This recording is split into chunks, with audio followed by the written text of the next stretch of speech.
ጤና ይስጥልኝ ውድ የጀንበር ሚዲያ ተከታዮች እንደተለመደው አዳዲስና ወቅታዊ መረጃ ይዘን መጥተናል። አብራችሁን ቆዩ። በቅድሚያ አርዕስተ ዜና። ህወሓት በፌደራል መንግስት ተከበናል አሉ። ባይቶና ምርጫው በትግራይ ካልተካሄደ በአዲስ አበባ ወዳደራለሁ አለ። ቀናቶች ቀሯት፣ የሞት ፍርድ የሚባል ነገር የለም ሲሉ የናዝራዊት ቤተሰቦች ገልጸዋል። የ1 ዓመት ከ8 ወር ህፃን ሰርቆ ለማምለጥ የሞከረ ተጠርጣሪ እጅ ከፍንጅ ተያዘ። የማህበራዊ ሚዲያ አንቂነን ባዮችን አልታገስም ሲል የአዲስ አበባ ፖሊስ ገለጸ። አርዕስተ ዜናን በማስቀደም ጀምረናል። አሁን ደግሞ ወደ ዝርዝሩ።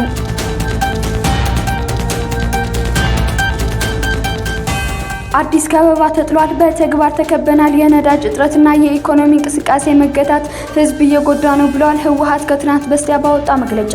ህወሓት የፌደራል መንግስት ላለፉት 10 ወራት በትግራይ የነዳጅ አቅርቦት መገረቡ በትራንስፖርት በኢኮኖሚያዊ እንቅስቃሴና መሰረታዊ ማህበራዊ አገልግሎቶች ላይ መስተጓጎል ፈጥሯል ሲል ገለጸ። ይህም በፕሪቶሪያው ስምምነት አተገባበር ላይ ስጋት መፍጠሩን ጠቅሷል። ህወሓት ታህሳስ 8 ቀን 2018 ዓ.ም ባወጣ መግለጫ የፌደራል መንግስት ለትግራይ ጊዜያዊ አስተዳደር የሚያስተላልፈውን የበጀት ድጋፍ ማገዱን ገልጿል።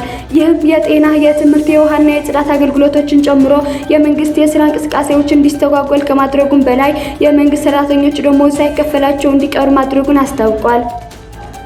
መግለጫው አክሎም በትግራይ መልሶ ማቋቋም ኢንዶመንት ፈንድ ኤፈርት ስር ያሉ ኩባንያዎች የባንክ ሂሳብ መታገዱ ኮንኗል። ይህም የድርጅቶቹ የስራ እንቅስቃሴ እንዲቆምና በ10 ሺዎች የሚቆጠሩ ሰራተኞች ያለ ደሞዝ እንዲቀሩ ማድረጉን ገልጸዋል። የኢትዮጵያ መንግስት ወደ ትግራይ የሚገባውን የነዳጅ አቅርቦት በከፍተኛ ሁኔታ ከገደበው 10 ወራት ሊሞላው ተቃርቧል ያለው ህወሓት ይህም የህዝብና የጭነት ትራንስፖርትን፣ የኢኮኖሚ እንቅስቃሴዎችን እንዲሁም ለሴቶችና ለህፃናት የሚሰጡ የድንገተኛ አምቡላንስ አገልግሎቶችን ጨምሮ ማህበራዊ አገልግሎቶችን ሸባ አድርጓል ሲል ገልጸዋል።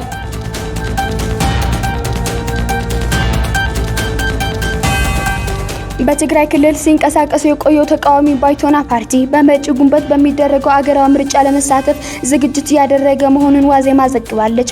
ፓርቲው በትግራይ ክልል ምርጫ ካልተካሄደ በአዲስ አበባ ከተማ ለመወዳደር ወጥኖ እየተንቀሳቀሰ እንደሆነ ተረድተናል ብላለች። ፓርቲው በአማራና አፋር ክልሎች የመወዳደር ውጥን ያለው ቢሆንም ሆኖም በሁለት ክልሎች በምርጫው ለመሳተፍ አስቻይ ሁኔታ የለም ብሎ እንደሚያምን መረዳት ተችሏል። ፓርቲው በትግራይ ክልል ምርጫ የማካሄድ በሚቻልበት ሁኔታዎች ላይ ከብሔራዊ ምርጫ ቦርድ ጋር ንግግር መጀመሩም ተዘግቧል። የሰሜን ኢትዮጵያውያን ጦርነት ተከትሎ የፓርቲው ፍቃድ ተሰርዞ የቆየ ሲሆን በሚያዝያ ወር 2016 ዓ.ም ግን ፓርቲው በአገር አቀፍ ደረጃ ለመንቀሳቀስ የሚያስችለውን ፍቃድ እንዳገኘ ይታወሳል።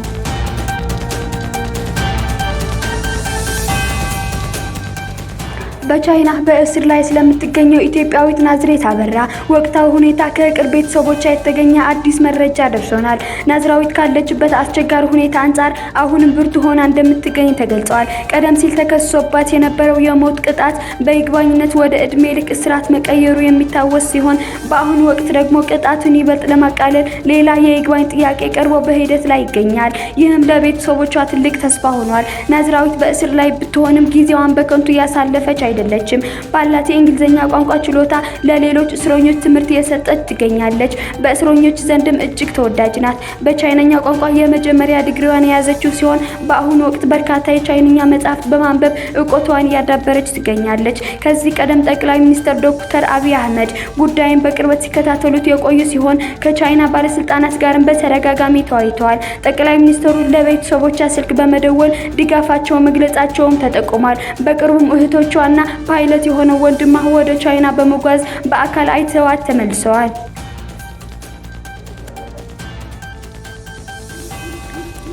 የ1 ዓመት ከ8 ወር ህፃን ሰርቆ ለማምለጥ የሞከረ ተጠርጣሪ እጅ ከፍንጅ ተያዘ።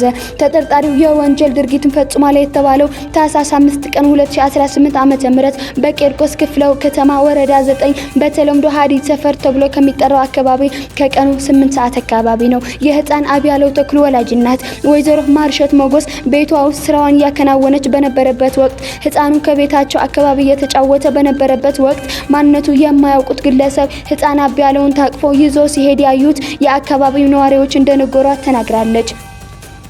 አድማሱ አገዘ የተባለው ተጠርጣሪ ከመኖሪያ ቤቱ በራፍ አካባቢ ሲጫወት የነበረን ራሱን መከላከል የማይችል የ1 ዓመት ከ8 ወር ህፃን ታቅፎ በመሄድ ላይ ያለ በስራ ላይ የነበሩ የፖሊስ አባላት ባደረባቸው ጥርጣሬ ከህብረተሰቡ ጋር በመተባበር እጅ ከፍንጅ ተይዞ ምርመራ እየተጣራበት መሆኑን የቂርቆስ ክፍለ ከተማ ፖሊስ መምሪያ አስታውቋል። ፖሊስ ተጠርጣሪውን በቁጥጥር ስር ከዋለ በኋላ ምርመራ የማስፋት ተግባሩን አጠናክሮ የቀጠለ ሲሆን በቀጣይም ክስ እንደሚመሰረትበት አስታውቋል።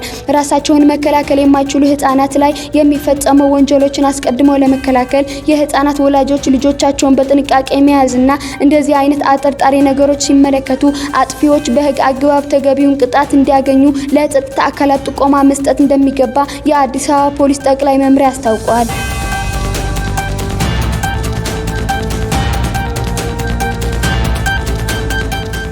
የአዲስ አበባ ፖሊስ ጠቅላይ መምሪያም የማህበራዊ ሚዲያን በመጠቀም ሙያው ክብርን የሚያዋርዱ ከህብረተሰቡ ባህል እምነትና ሞራል ተቃራኒ የሆኑ መልእክቶችን ሲያስተላልፉ የነበሩ የማህበራዊ ሚዲያ አንቂ ወይም ይዘት ፈጣሪዎች ነን ሶሻል ሚዲያ ኢንፍሉዌንሰር ኤንድ ኮንቴንት ክሪኤተር የሚሉ 4 ግለሰቦችን በቁጥጥር ስር አውሎ ምርመራ እያጣራ ይገኛል። የመጀመሪያዎቹ ተጠርጣሪዎች ዛህራ መሐመድና ፈቲያ ኤልያስ የተባሉ ነዋሪነታቸው በቦሌ ክፍለ ከተማ ወረዳ 12 ልዩ ቦታ ቦሌ ቡልቡላ ሲሆን የቲክቶክ ፕላትፎርምን በመጠቀም የሀገሪቱን ባህል ወግ እምነትና ሞራል በማይመጥን መልኩ ኢሉሚናት ወይም የሰይጣን ማህበርተኞች አባላት ነን እኛን ምሰሉ በርካታ ገንዘብ ታገኛላችሁ የሚሉ መልእክቶችን ሲያስተላልፉ በቁጥጥር ስር ውለዋል። ሶስተኛው ተጠርጣሪ ደግሞ ሁለታ ደረጃ የተረፋ የተባለ ነዋሪነቱ በንፋስ ስልክ ላፍቶ ክፍለ ከተማ ወረዳ 4 ልዩ ቦታው ጆሞ 3 የሆነ የተከበረውን የመምህርነት ሙያና የመምህራንን ክብር በሚያንቋሽሽ መልኩ ተንቀሳቃሽ ምስሎችን እየሰራ በቲክቶክ ፕላትፎርም ሲያስተላልፍ በቁጥጥር ስር ሊውል ችሏል። ተጠርጣሪው በሚለቃቸው ተንቀሳቃሽ ምስሎች የተማሪ የደንብ ልብስ ለብሶ የመማሪያ ወንበሮችን ላይ ቆሞ መጨፈር፣ በመምህራን ላይ የማሾፍ፣ ከተማሪ ኪስ ገንዘብ የመስረቅና የመሳሰሉ ይዘቶችን የሚሰራ እንደነበር ፖሊስ አረጋግጧል።